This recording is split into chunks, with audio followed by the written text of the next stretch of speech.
we see that especially visible, identifiable Jews are being marginalized throughout campus. They are walking past a fellow student or in sometimes an academic, and they are asked, "What are your opinions on Israel's actions in Gaza? Do you support Israel's military actions?" And this is prior to them even, talking about their position on Israel, even if they have any in the first place.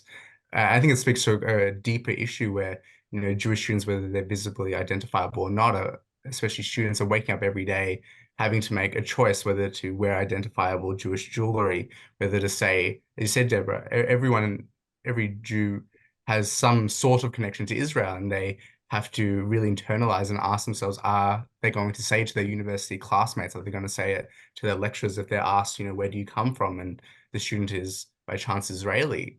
They don't want to say that they're from Israel out of fear of retribution, either from their students or even from their lecturers and professors who they feel may mark them differently if they espouse their views around Israel. And I think the the conversation, the context of IRA is very fitting in this. Orgies have been very in the space of pushing universities to adopt IRA. We've seen only a handful of universities taking that up.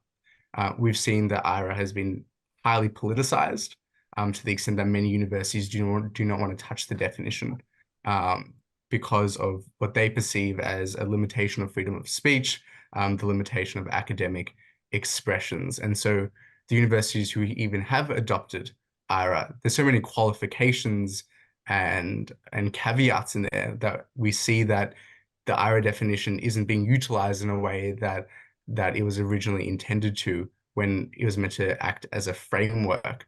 We see universities who have adopted it, not in terms of a litmus test regarding the extraordinary amount of anti-Semitism, actually not enforcing their own policies. So our fear is that universities, even who have adopted IRA, currently see it as a tick box.